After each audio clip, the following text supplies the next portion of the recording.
Olá, sejam muito bem-vindos à Atem Assessoria em Trânsito e Transportes. Hoje começamos uma série de vídeos chamados Minuto do Trânsito. Na questão do Minuto do Trânsito, a gente vai falar pequenos tópicos de artigos do Código de Trânsito Brasileiro que vão ajudar, evidentemente, o cidadão motorista no dia a dia e os proprietários de veículos automotores. Hoje vamos falar do artigo 285, que fala do efeito suspensivo. O artigo 285 fala que o recurso previsto no artigo 283 será interposto perante a autoridade que impôs a penalidade para a qual deverá remetê-lo à JARE, que deverá julgá-lo em até 30 dias. Porém, no seu parágrafo 1º, ele diz que o recurso não terá efeito suspensivo. E no parágrafo 2º, a autoridade que impôs a penalidade remeterá ao órgão julgador dentro do prazo de 10 dias úteis subsequentes à sua apreciação e, se o entender intempestivo, assinalará o fato no despacho por encaminhamento. O parágrafo 3º diz que, se por motivo de força maior o recurso não for julgado dentro do prazo previsto neste artigo, a autoridade que impôs a penalidade de ofício ou por solicitação do recorrente poderá conceder-lhe o efeito suspensivo. Aqui o legislador deixou bem claro nessa alteração que ele fez, que agora não se torna mais obrigatório, até por força do parágrafo 2º deste artigo, que tenha o efeito suspensivo. Ele diz que, se por motivo de força maior o recurso não for julgado dentro do prazo previsto, aí o órgão de trânsito poderá. Então, ele não diz que ele vai conceder, diz que poderá conceder-lhe o efeito suspensivo. Então, de modo que o cidadão motorista tem que ter atenção a isso, e muitas das vezes, para efeito das vistorias anuais de veículo, muitas das vezes as pessoas pensam que a simples entrada do recurso já lhe faculta o efeito suspensivo, e isso pode não vir a ocorrer.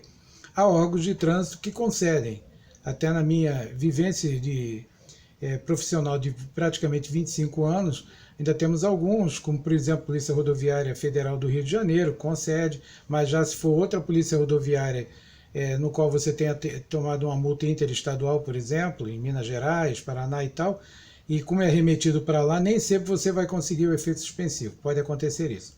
Então há órgãos que concedem, né, o efeito suspensivo, e há órgãos que não concedem o efeito suspensivo, né? Bom,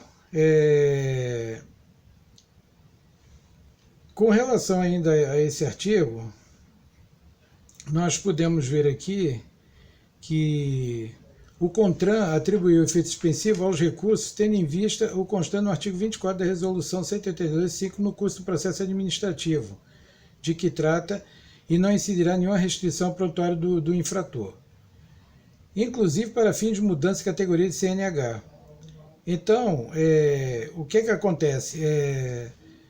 A questão da pontuação ela estará suspensa, né, temporariamente até o julgamento total na esfera administrativa, no caso da defesa prévia, primeira instância e ou segunda instância, se assim o ocorrer, tanto pelo órgão CETRAN RJ, por exemplo, CETRANs estaduais, né, quando as multas são estaduais, ou pelo CONTRAN, que é o Conselho Nacional de Trânsito, em Brasília, quando as multas são federais, DENIT, Polícia Rodoviária Federal, antigo DNR, que já não existe mais, mas ainda tem julgamentos em curso, e a NTT e outros órgãos que sejam federais. Então será tudo julgado pelo CONTRAN em Brasília. Bom, então fica hoje nesse Minuto do Trânsito esse alerta para os cidadãos motoristas, os proprietários de veículos automotor, que muitas das vezes poderá não acontecer o efeito suspensivo por força do parágrafo 2º, né, do artigo, e por força do parágrafo 3º, diz que o órgão de trânsito, dependendo do estado, da situação, poderá ou não conceder. Quer dizer, pode acontecer dele não conceder, mesmo que a pessoa chegue lá e faça um formulário e peça o efeito suspensivo. Vai depender de caso a caso. E nos casos em que a multa já esteja intempestiva, muito provavelmente ela pode não acontecer mais o efeito suspensivo, tendo em vista que agora, com a nova Lei 13.281 de 2016, diz que nesse caso da multa 13.281 de 2016,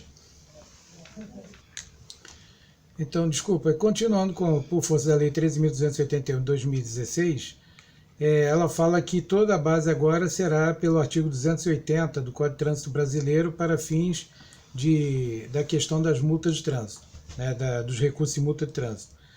Então fica uma orientação aos proprietários de veículos automotores, inclusive empresas, né, que já atuam no ramo, de que muitas das vezes, mesmo interpondo o recurso de multa de trânsito, pode-se não conseguir o efeito suspensivo.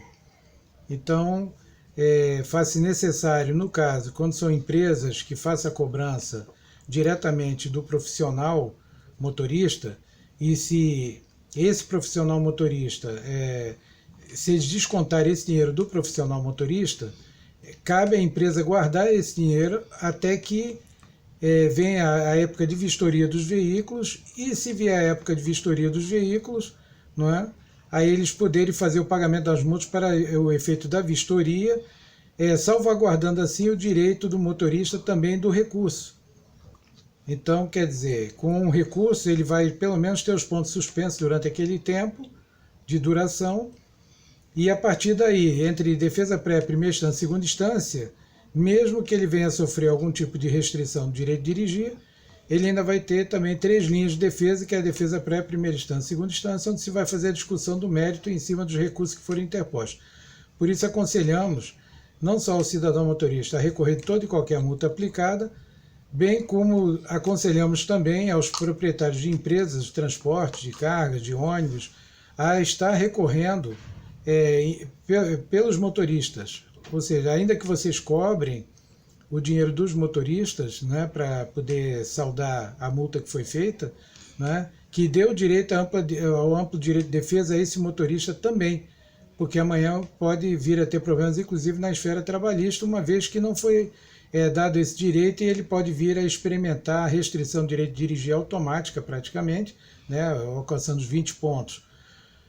Ou, se for multa mandatória, de 2 a 8 meses, e aí depois ele não poder dirigir e também não ter tido um amplo direito de defesa, uma vez que ele também não era o proprietário do veículo automotor, e caberia ao proprietário fazer o recurso.